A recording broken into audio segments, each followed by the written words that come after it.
I'm not wearing my sunglasses right now because despite the fact that it's very sunny outside and it's a beautiful day, I keep wearing them in all my videos, so I want to stop doing that. I'll be squinting a little bit. I want to give some context about this video because I've been absolutely thrilled to shoot it. Back in the spring, I made a video talking about my favorite spring reads, so I wanted to do a fall version of this because everybody knows fall is the best time for reading. I narrowed it down to 4 so that I could keep this video short, to the point. I've been, you know, so busy with uni life and everything. I've hardly been taking a break. Actually, and I don't know if this is like too much information, I've been wearing my contacts like 18 hours a day or like 20 hours a day, just trying to keep up with coursework and stuff. 3 to 6 hours a night I take out my contacts, but for the rest of the hours of the day, I've been leaving my contacts in, and oh, this is so bad.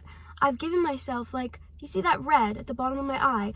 I've given myself a slight eye infection from keeping my contacts in for too long while doing uni work, and also from like straining my eyes by staring at my computer screen. My outfit today is just this little cashmere Marlowe turtleneck, my classic cheap little earrings, my grandmother's watch, as usual. I've been wearing it like crazy recently. This little belt, this Italian leather belt that I have had since I was in high school.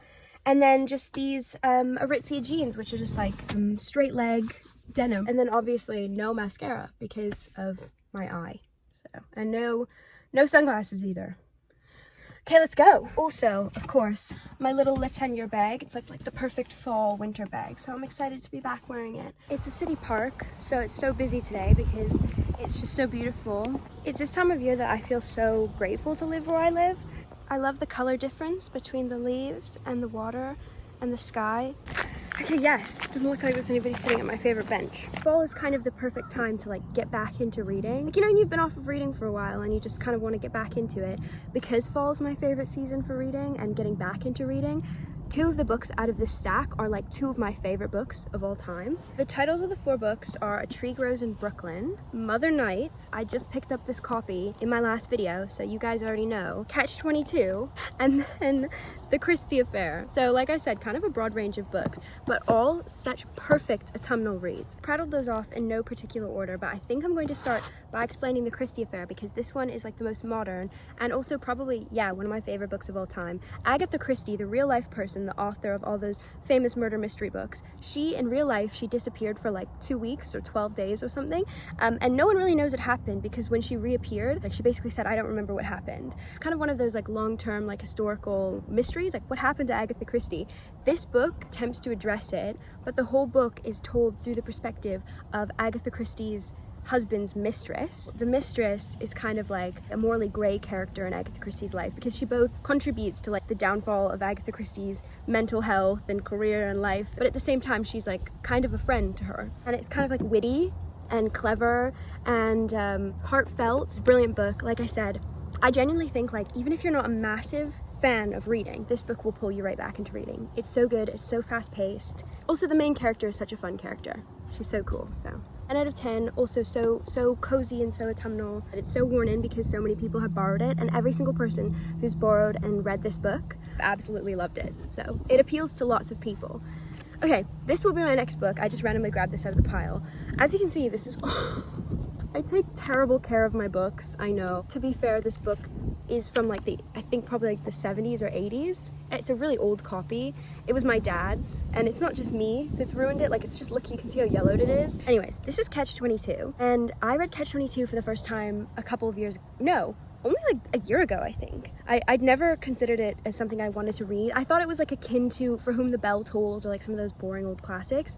It's so funny. I can't remember specifically what the Catch-22 is, but I think it's about like a bunch of boys in the army who are trying to leave the army. They had to survive like 30 missions or something, and then they would be excused from the military. They survived the 30 missions and are on like mission 100, and they've been completely forgotten about, and they're trying to leave the military, but they can't because of the Catch-22. So the Catch-22 is basically the only way for them to leave the military is to prove that they're mad, like that they're insane.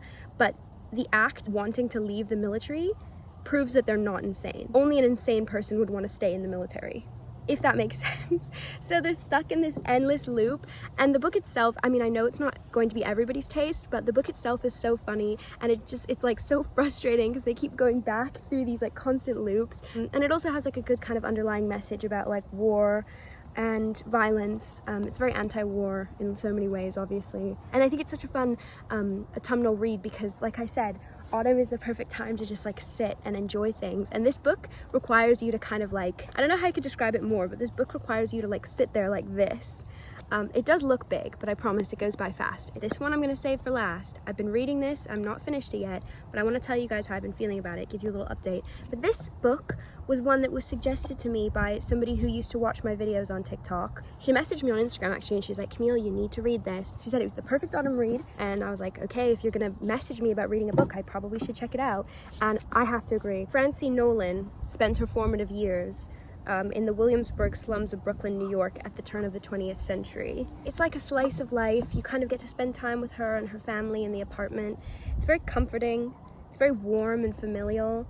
It's very character driven. You do really feel like you're spending time with the characters in this book. I guess the best way to describe it is like multiple slices of life. Yeah, that's what it is. It's like a good book for escape. And again, it is a classic. So you can impress people by saying that you've read this, that's why we read books, right? Isn't it? No, I don't know.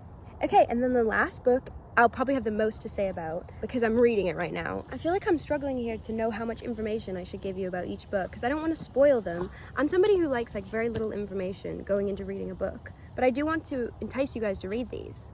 I have a funny story about this book. So I was on the train to school and this guy sat down across from me and I was reading this book and he was just staring at me. He was sitting right across from me, so it was really obvious. Anyways, I'm reading, I'm about like here in the book.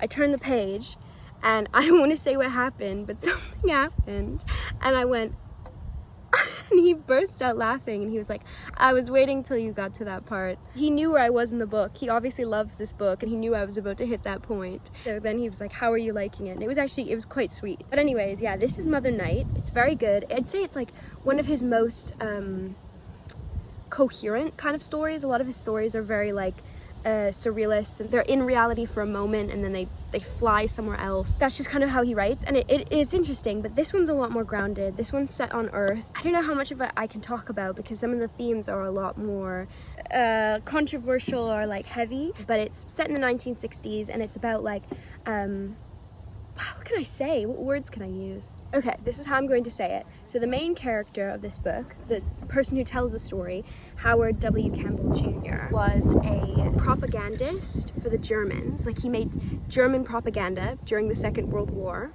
But even though he made propaganda for the Germans, he was actually secretly coding messages for the Americans, and he's on trial for war crimes, basically. It's also a bit slice of life. It's very narrative.